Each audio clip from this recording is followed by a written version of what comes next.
In our headlines on this Tuesday, November 11th, here in South Korea, President Jae-myung denounces discrimination in the form of hate speech and rampant unfair treatment and demands judicial action against such behavior. Meanwhile, the state-run Korea Institute for International Economic Policy says the world economy will expand 3% next year, with U.S. tariffs rendering uncertain the global trade environment. Over in the U.S., an agreement aimed at ending the country's longest government shutdown passes the Senate as 8 Democrats join Republican lawmakers to vote in favor of a long-sought funding package. President Jae-myung denounces discrimination and demands judicial action against such behavior. His remarks were shared during a cabinet meeting at the Yongsan presidential office earlier on this Tuesday. Our correspondent Yoon Jung-min reports. Racial discrimination and hate speech are a threat to democracy and need to be rooted out. That was President Lee Jae-myung as he opened the weekly cabinet meeting on Tuesday, saying such comments, hatred, and disinformation are rampant in the Korean society and increase social unrest. 이는 표현의 자유의 한계를 넘어서는 명백한 범죄 행위입니다. 혐오 표현에 대한 처벌 장치를 속히 마련하고 As the president was briefed by his justice minister on revising the Criminal Act, he urged that the criminal defamation clause that punishes factual statements be separated from the criminal law, saying any related case should be dealt with under the civil code. 혐오 표현 처벌을 위한 형법 개정을 해야 될 필요가 있어 보이는데 만약에 하게 되면 그 사실적시 명예훼손 제도 이번 기회에 동시에 폐지하시는 걸 검토하십시오. Recently, the chief of the Korean Red Cross resigned over past racist comments about foreign ambassadors, which were recently revealed by a report. The cabinet also confirmed on Tuesday a new goal to reduce South Korea's greenhouse gas emissions by 53 to 61% from the 2018 levels by 2035, as he called the change inevitable to achieve sustainable growth. At the same time, he also noted controversy, stressing the importance of striking a balance. 전통적인 예를 들면 석탄 발전소 또는 화석 연료 사용하는 산업들 이게 이제 부담이 커지는 거고. 그렇습니다. 대신에 이제 재생 에너지 산업이나 이런 부분은 기회가 또 생기는 거고. Given past experiences, the affected industries worry that they wouldn't get the government support that they need, despite an earlier government promise. The new emission target is set to be announced later this month at the COP30 in Brazil. The same day, the cabinet suggested that a task force be established to investigate any involvement of certain public officials in the martial law attempt by former President Yoon Suk-yeol last December. Yoon Jung-min, Arirang News. The South Korean economy is expected to expand modestly at 1.8% next year, driven by domestic demand as U.S. tariffs take their toll on exports. Our Moon Ji-young has details. South Korea's state-run think tank, the Korea Development Institute, has forecast that the nation's economy will grow by 1.8% in 2026. According to its report on Tuesday, the Korean economy is currently showing a modest improvement, driven by recovering consumption and strong exports. While construction investment remains weak, manufacturing and services are improving. Exports have been sustained by a boom in semiconductors. For 2026, the KDI projects this dynamic will shift. It forecasts that export growth by volume will slow significantly to 1.3%, down from 4.1% in 2025. This slowdown is attributed to the fading effects of front-loaded exports and the full impact of U.S. tariffs. The growth of exports may gradually decelerate as the impact of tariff hikes progressively spreads. However, with consumption improving due to falling market interest rates and expansionary fiscal policies, accumulated construction orders are expected to partially translate into construction investment with a time lag. Consequently, despite the slowdown in export growth, the economy is anticipated to see a moderate improvement, primarily driven by domestic demand.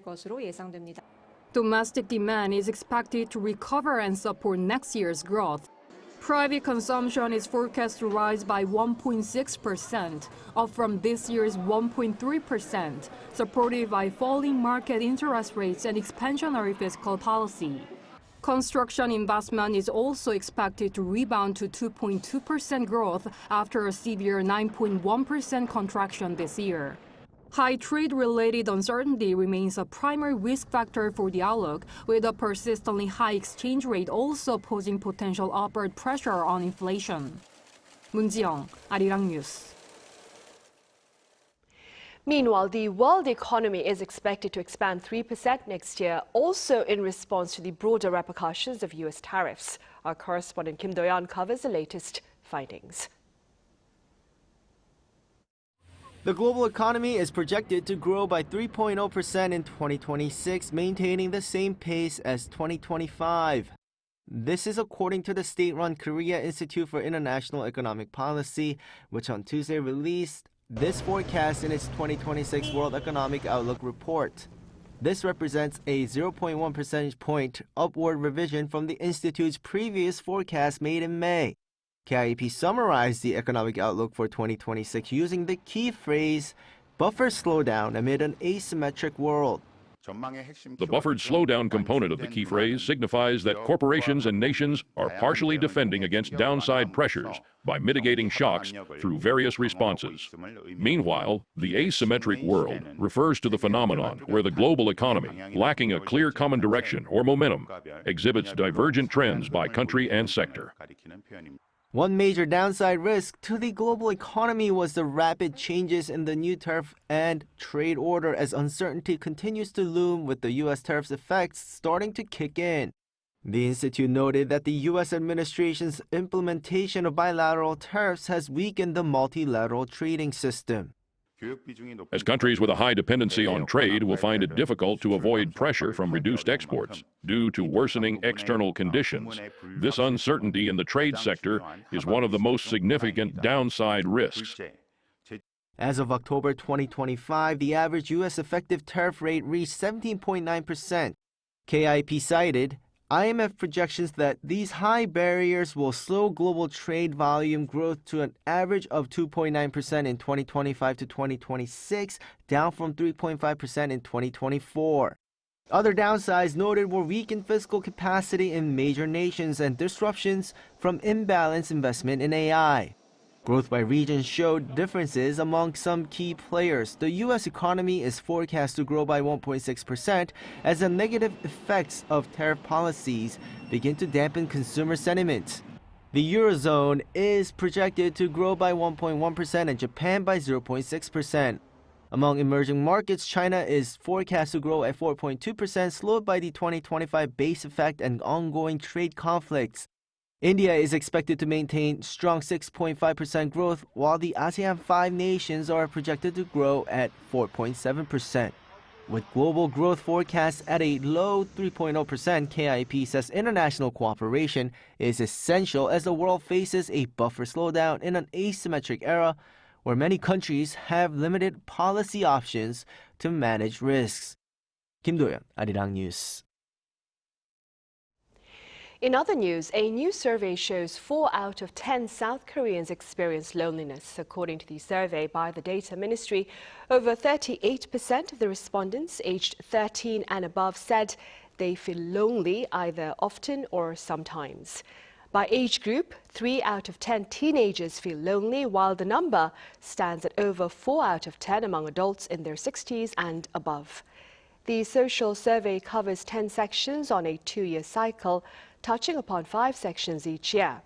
Now, this year included the sections of welfare, social participation, leisure, income, as well as consumption and labor.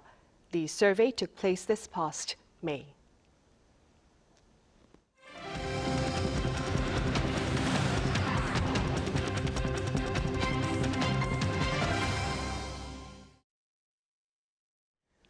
The U.S. is a step closer to ending its longest government shutdown, but the broader divide among Democrats and Republicans looks to deepen. Our Moon Hye-ryun explains. The U.S. Senate has voted to end the longest government shutdown in American history, clearing a major hurdle toward reopening federal agencies after 41 days of paralysis.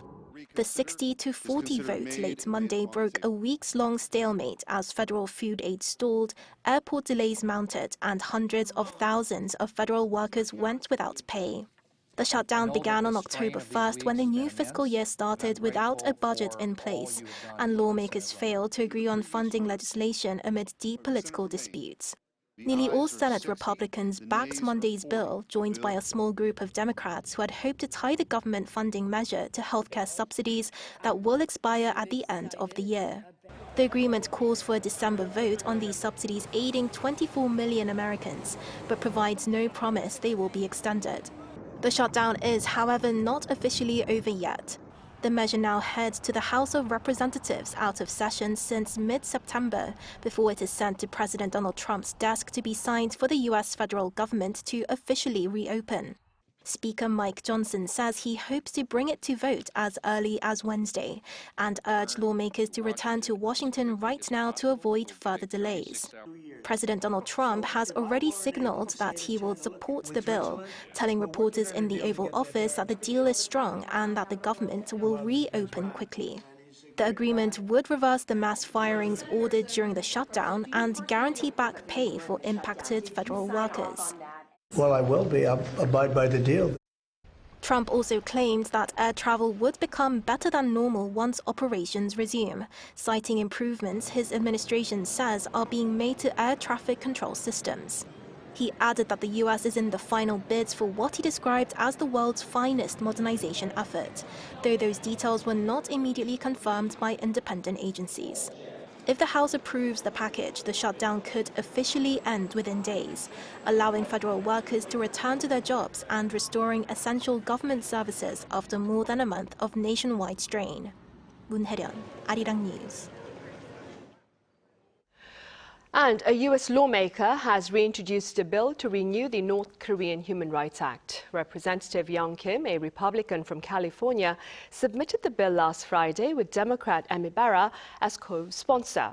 Originally enacted in 2004, the act has been periodically renewed in 2008, 2012 and 2018 to support human rights in North Korea. Its most recent authorization expired in September 2022. Although the House passed a reauthorization bill last November, the Senate failed to advance its own version. The act promotes humanitarian aid, human rights advocacy, and efforts to expand access to uncensored information for the North Korean people. Staying in the U.S., the White House played host to Syria's Ahmed Al-Shara back on Monday, marking the first such visit by a Syrian leader since the country's founding in 1946. Our Pyongyang reports. U.S. President Donald Trump has met Syrian President Ahmed Al-Shara for closed-door talks, marking the third meeting between the two leaders this year, following their encounters in Saudi Arabia and at the UN General Assembly. After the summit on Monday, President Trump said the U.S. would temporarily lift sanctions on Damascus to help spur reconstruction in the war-torn country. He's a very strong leader. He comes from a very tough place, and he's a tough guy. I liked him. I get along with him, the new president of Syria. And we'll do everything we can to make Syria successful, because that's part of the Middle East. And we want to see Syria be successful along with the rest of the Middle East. The summit also comes after decades of frozen relations between Washington and Damascus, which were severed in 2011 when the U.S. imposed sweeping sanctions over the Assad's government's violent crackdown on pro-democracy protests. The two nations have since remained on opposite sides of the Syrian civil war, with Washington backing opposition forces while Damascus turned to Russia and Iran for support. Al-Shara, a former al-Qaeda member once on the U.S. wanted list, broke ties with the group in 2016 and led the overthrow of the Assad regime last year. Washington officials say the meeting reflects a major shift in U.S. policy, with Syria expected to join the U.S.-led coalition against the Islamic State.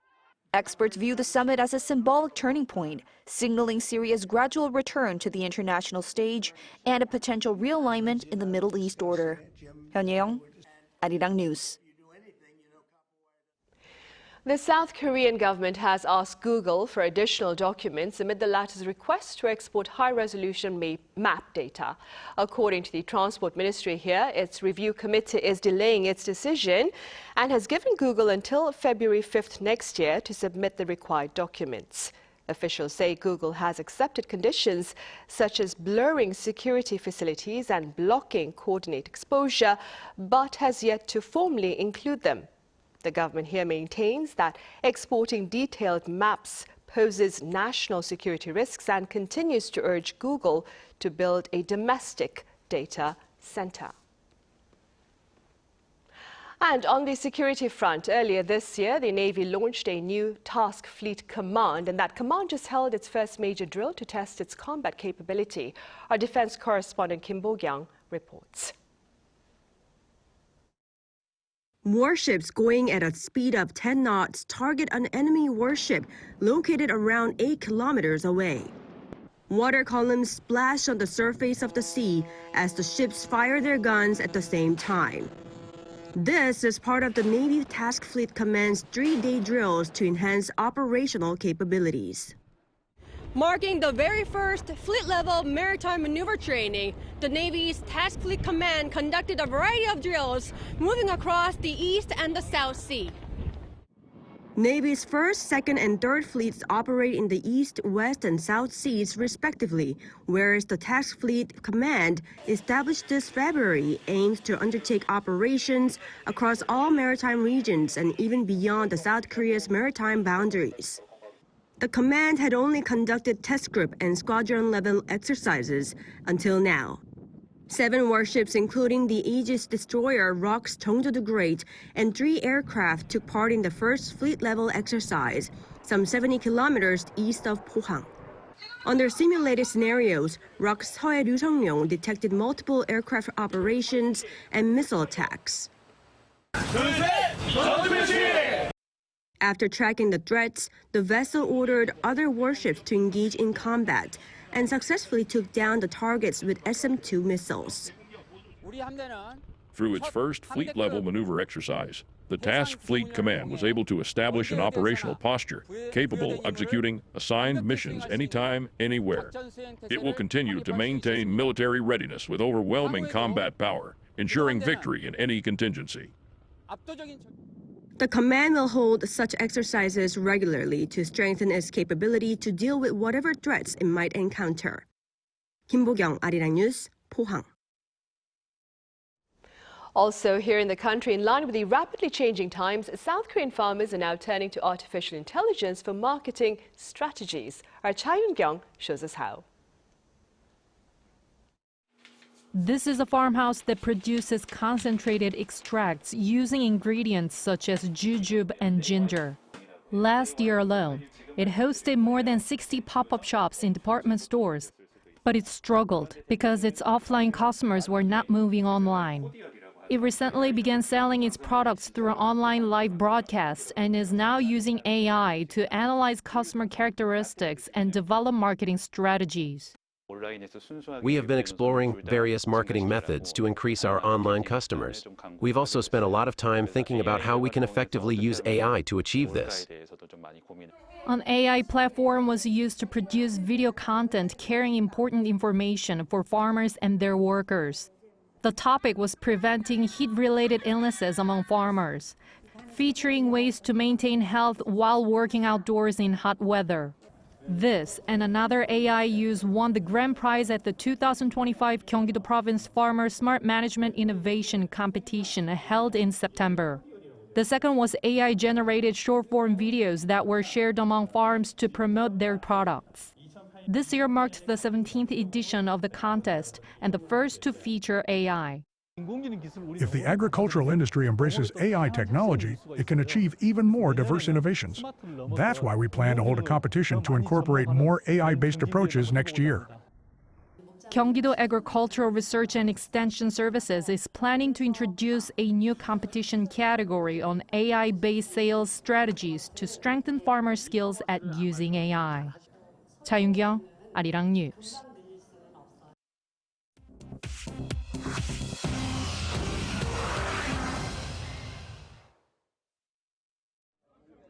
This is The World Now, bringing you everything you need to know from around the globe. Starting in India, where a car explosion in Delhi has killed at least 10 people and injured more than 30 near the city's historical Red Fort. Authorities say a slow-moving vehicle suddenly exploded near a traffic light close to a metro station by the Red Fort at around 6:40 on Monday evening local time. 6 cars and 3 auto rickshaws caught fire as flames lit up the area. Police say the cause is still unknown, but they're investigating from every angle. Security has tightened nationwide, with airports, railway stations, and government sites on high alert. The U.S. Embassy is urging citizens to avoid large crowds in Delhi. India's Prime Minister expressed condolences to the victims' families, calling the blast tragic. In the U.S., President Donald Trump has threatened to sue the BBC for $1 billion, accusing the British broadcaster of falsely editing a 2021 speech linked to the Capitol riot. Trump's lawyers on Sunday sent a letter demanding the BBC retract its documentary Panorama and issue an apology, saying the edited version made it appear he incited violence. The broadcaster admitted the footage was an error of judgment and apologized, but denied systemic bias. The controversy has already forced the resignation of the BBC's Director General and Head of News. The network says it will respond formally to the legal threat while working to restore public trust. Trump's legal team claims the edit caused major reputational damage and violated defamation law. Former French President Nicolas Sarkozy has been released from prison after serving 3 weeks of a 5-year sentence for criminal conspiracy. A Paris court approved his release on Monday as he appeals his conviction, ruling he is not a flight risk. Sarkozy, 70, will remain under judicial supervision. He's barred from leaving France and may have to wear an electronic tag at home. Sarkozy maintains his innocence and says he was a victim of political revenge. Basketball legend Lenny Wilkens, a Hall of Famer as both player and coach, has died at the age of 88. His family says he passed away on Sunday surrounded by loved ones. Wilkens recorded over 1,300 NBA coaching wins and led Seattle Supersonics to its only championship in 1979. He was inducted into the Hall of Fame 3 times and remembered as one of the game's greatest leaders. Chu Ji-hyun, Arirang News.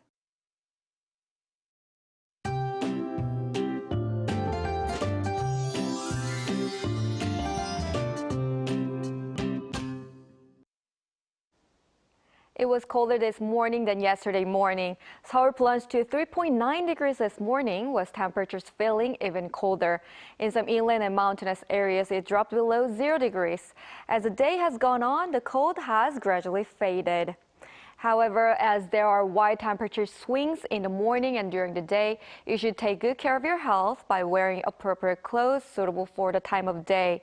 On Thursday, the day of the National College Entrance Exam, it will be mild without any cold spells, with the daytime temperature reaching 16 degrees in Seoul.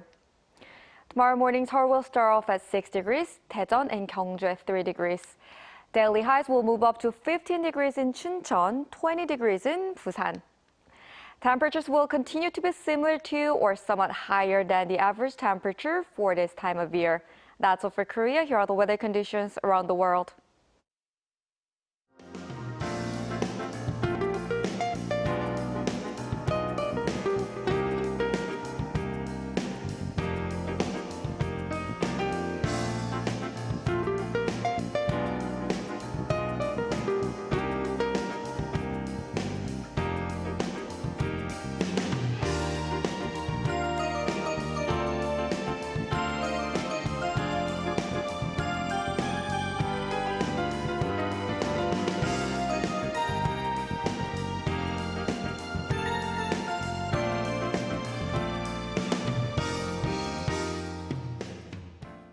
Those are the headlines at the thaw here in South Korea. Coming up right after this break is our daily panel session, during which we touch upon South Korea's hopes for a future fleet of nuclear submarines.